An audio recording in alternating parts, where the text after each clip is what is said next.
What's going on, everybody? Welcome back. Thank you for watching. Today's video should definitely be an interesting one because this is a topic that I've honestly avoided over the years, thinking it would eventually resolve itself and everybody would move on, but it just keeps on going. So today I thought we would finally test the most controversial handgun on the internet right now, and probably of all time, the Sig Sauer P320. By the way, I have contacted my family to let them know if I don't survive this video to please get it out to you guys. So if this thing just spontaneously grenades itself while we're filming today, it was nice knowing you. And if you're living under a rock and somehow don't know what's going on, basically the P320 is a striker-fired pistol that came out several years ago and has just been plagued with rumors and accusations ever since. It started as a drop-safe issue in the beginning, which apparently they fixed, and now it has morphed into P320s allegedly just going off in holsters at random whenever they feel like it,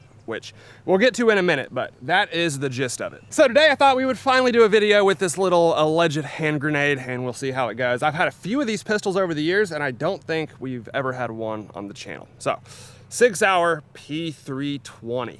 Let's do it. All right, before we start shooting this thing, I'm just gonna give y'all my brief history with the Sig Sauer P320. So I actually got one of these pistols very early on when they first came out. I hadn't even heard of a P320. I went into a gun shop with my girlfriend at the time, and we both loved the way it felt. I was used to Glocks with the steeper grip angle, mushy trigger, stuff like that.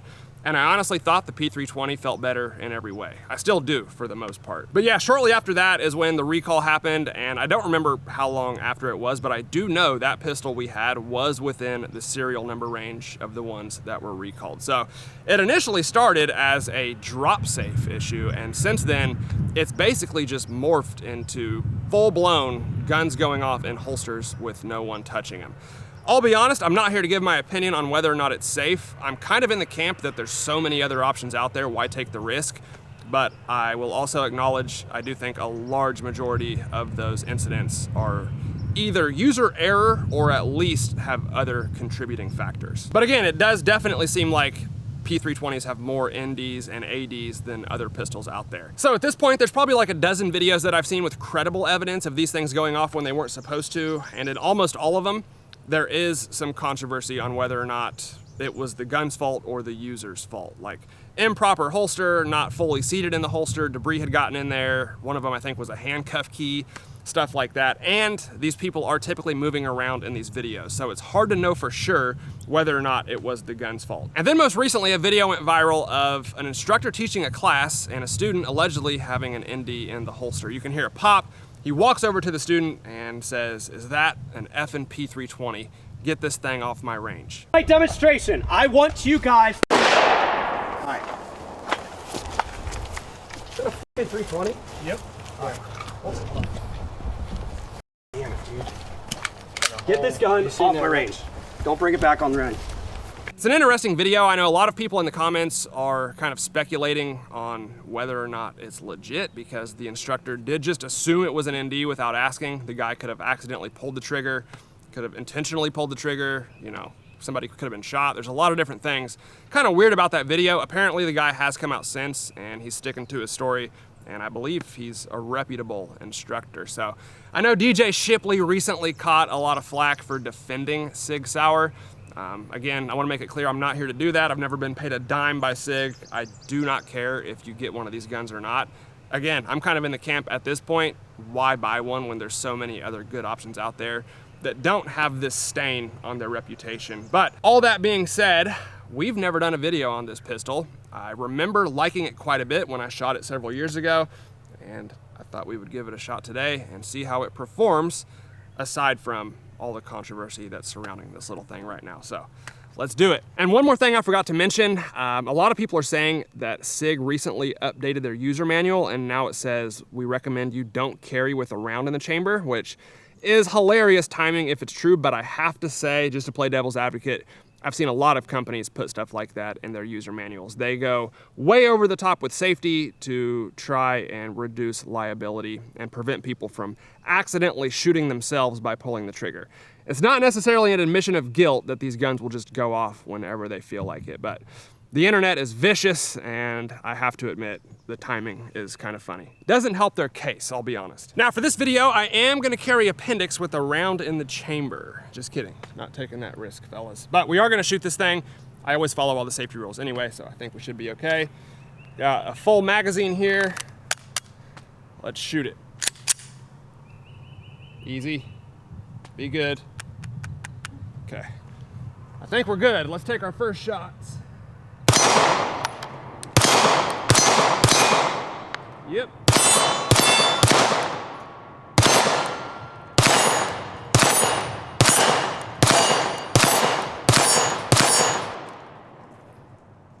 Yeah, it feels just as good as I remember, honestly. I like the trigger in the P320 quite a bit.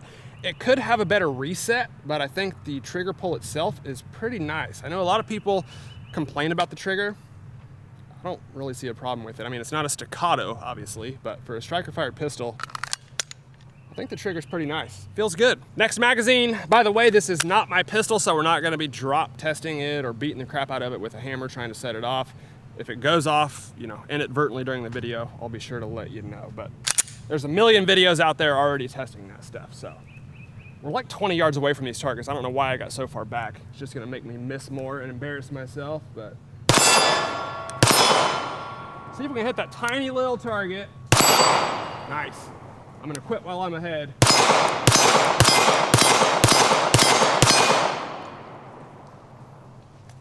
Well, reliability is not an issue with the P320.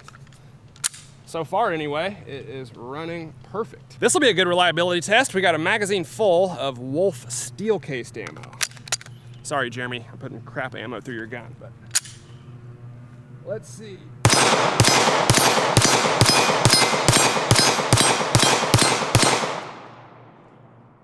Perfect. Ran all 12 rounds with no malfunctions. That's a good sign, because that ammo is trash. And I want to try to show you the grip angle difference I've been talking about in a Glock versus Sig. So this is my Glock 19. It is kind of Gucci'd out, but hopefully you can see the grip angle difference. The Sig definitely has a much straighter grip and a slightly higher bore axis. So, and I only bring that up because it's a big differentiator between Glocks and every other gun out there. I shoot Glock so much that when I draw pretty much any other handgun, I tend to overdrive the muzzle down and I have to lift the front sight up and then I'm on target. Usually a couple mags and I'm used to it, but I'm one of the very few people that actually prefer the Glock grip angle. Let's see if we can embarrass ourselves on the Texas Star. I definitely think the zero's off just a little bit, so. This might be interesting.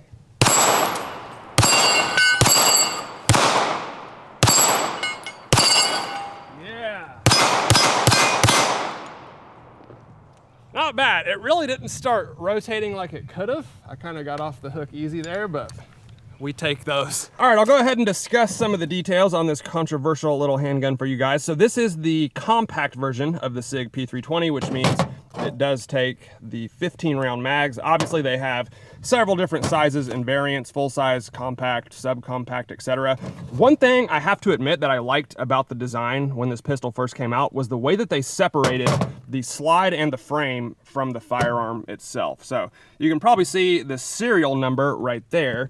And if you look on the inside of the frame, you can see that trigger group portion is technically the firearm and it's the only part that is serialized. So theoretically, you could drop that same trigger group in every different slide and frame combination you want while only owning and doing a background check on one firearm.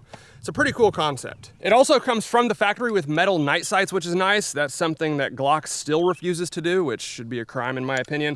And then it has a little rail on the bottom so you can put lights, lasers, stuff like that. As far as shooting the P320, I actually like it quite a bit. I think it has a nice grip, decent trigger. I know there's some debate on that. Some people love it, some people hate it. I do not mind the trigger in the P320, especially for a striker-fired pistol. And most importantly, it does seem to be a reliable handgun design.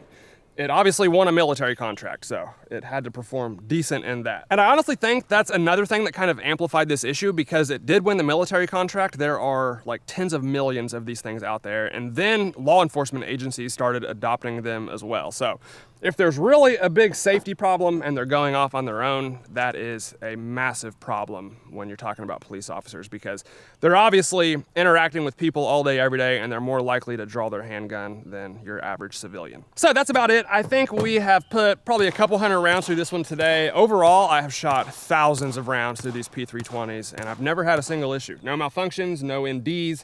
I'll obviously be sure to let you know if something happens, but I'll be honest, as much as I like shooting this pistol, it is kind of hard to recommend at this point, because typically when there's this much smoke, there's at least a little bit of fire. And there are so many other good companies out there that don't have this giant cloud hanging over them. So I'm not telling you one way or another. I think you should definitely look at all the evidence, watch all the videos, and decide for yourself on whether or not you think the P320 is a safe pistol. Obviously, a lot of people love them, they defend them, and they think all these incidents are user error. And then there's the other side, which is also very passionate, and they think it's just a ticking time bomb waiting to go off. So I don't know. Personally, I've never had an issue with the P320, but obviously a lot of people have, and it's an issue you can't afford to have happen even once.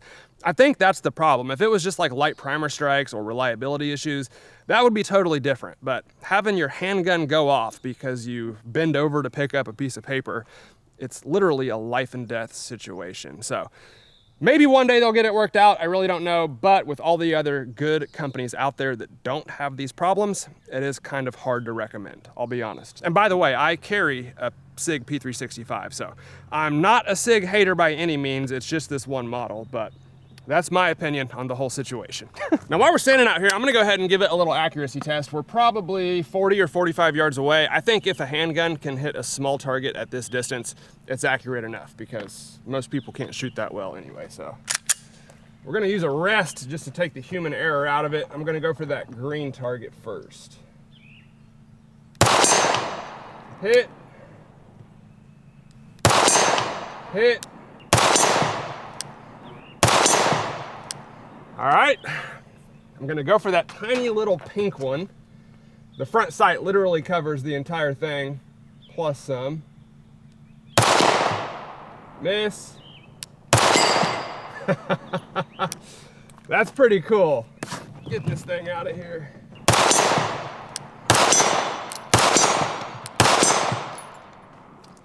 Not bad. For a little 4-inch barrel, 9mm handgun, 45 yards. I think it's plenty accurate enough.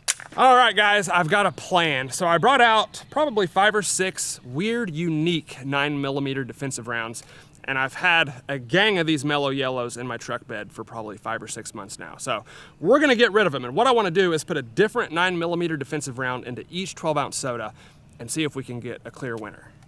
Let's do it. First up, we have the 108 grain Norma monolithic hollow point. This bullet's going, I think, almost 1,400 feet per second. So pretty lightweight and fast for a 9mm round. And yes, I realize this target is not gonna give us a bunch of data, but we gotta get rid of them. Let's see what the Norma does. That wasn't bad. I'm covered in it, so that's a good sign. And next up, we have the Fort Scott Munitions 85 grain TUI. You can probably see this is not a hollow point, but it is a defensive round. So this one's actually designed to hit the target and then tumble upon impact, creating its damage, which is what TUI stands for. So kind of a unique defensive round. Let's see what it does.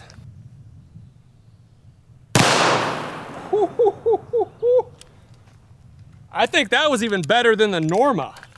Holy cow.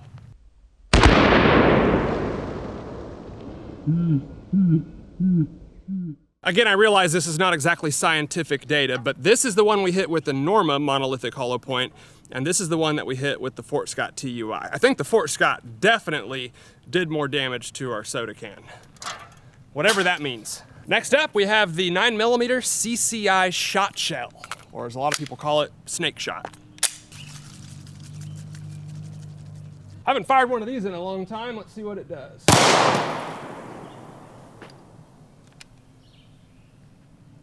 That was way more powerful than I thought it would be. I was expecting it to kind of feel like a blank and maybe not even actuate the slide. That thing felt like a plus P round. Okay, well, we know which one is not the winner, but I have to say, this is actually kind of cool. So first of all, the power and the energy that that round produced was like 10 times what I was expecting. And you can see it was hot enough to get into the pop can, but a lot of those did not even pass all the way through. We have some of the shot in the bottom of the can, and then maybe like 5 to 10 of those tiny little pellets did make it all the way through, but that's an interesting round, honestly. And next up, we have a round that I'm sure you're all familiar with. This is the G2 Research RIP. It's a copper projectile with these little petals that break off on impact and create their own wound channels. Haven't shot one of these in quite a while. Let's see what it does. Whoa! That's the leader.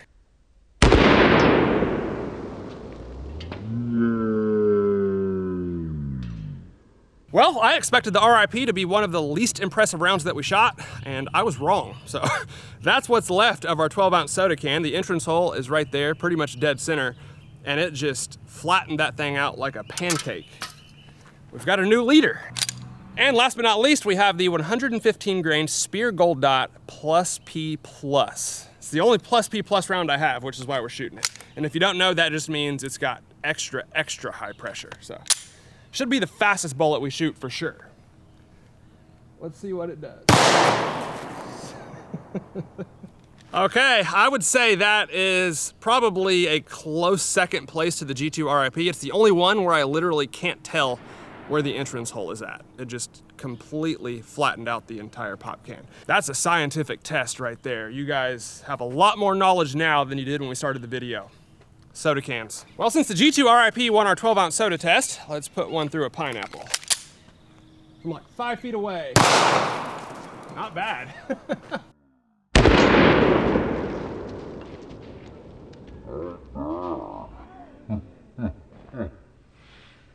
All right, guys, well, so far, I think the Sig P320 has treated us very well today. It doesn't seem to be just going off on its own, but before we go, I want to do a little shot timer test and see how fast we could get 5 rounds on target with the Sig P320. So I've got my shot timer out here for this one. I'm gonna put that on my pocket. We got 5 rounds in the magazine. We'll go ahead and chamber a round. And I've got my brand new trusty Sig P320 holster. Oh! I'm hit, boys. I'm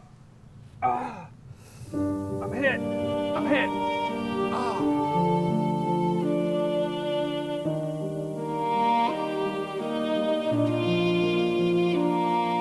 That was a joke. The gun did not actually go off, and I'm fine. Thanks for watching.